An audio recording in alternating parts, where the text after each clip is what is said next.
Hello! Alors peut-être que toi aussi tu es un profil Ibertia, cette jolie fleur du bush australien. Profil Ibertia, pourquoi? Parce que moi, j'accompagne beaucoup de personnes qui ont ce profil-là, parce que je viens de là aussi. Et donc c'est pour les personnes qui ont besoin de tout contrôler. Donc ça c'est une des fleurs du lâcher-prise qui nous aide à lâcher le contrôle. Vraiment, elle travaille sur plusieurs plans et c'est pour les personnes qui sont très dures envers elles-mêmes, très exigeantes envers elles-mêmes, qui se mettent la pression, qui se jugent. Et c'est vraiment le thème de la semaine. Encore ce matin, pas loupé, on est arrivé sur ce besoin de douceur. Parce que je suis dure avec moi-même, parce que je veux tout contrôler, parce que je suis exigeant, parce que je me juge, parce que.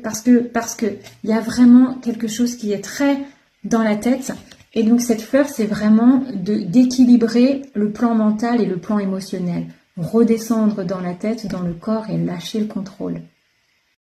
Peut-être que ça peut te parler, ce schéma de pensée que je vois beaucoup et que moi aussi je tombe dans le piège régulièrement, où on a ces pensées qui nous font croire que de toute façon, on n'est pas encore assez, quoi. On n'est pas encore arrivé là où on devrait être, qu'on est trop comme ci, qu'on n'est pas assez comme ça, qu'on devrait plus être comme ci, réagir comme ça, etc. Tu vois l'idée? Et ça concerne les personnes qui travaillent sur elles parce que y a vraiment cette évolution qui se fait, mais ça va jamais assez vite. Et vraiment, dis-toi quelque chose, c'est que tout ça, ça prend du temps. Tu peux pas changer un fonctionnement très contrôlant, très mental, très rigide en 2-3 séances. C'est quelque chose qui se fait sur la durée, c'est un apprentissage.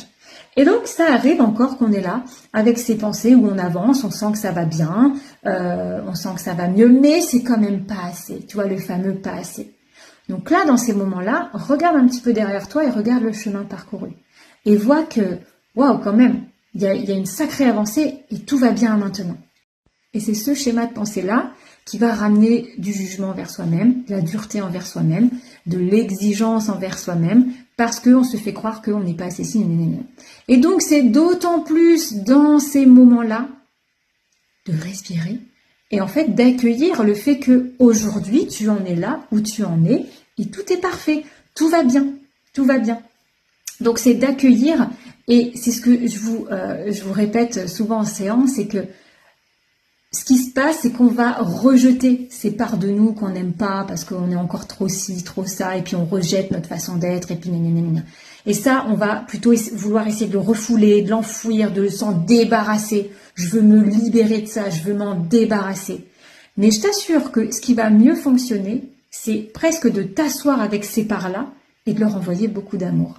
Plus tu enverras de l'amour à ces parts que tu aimes le moins, plus ça va avancer, se transformer.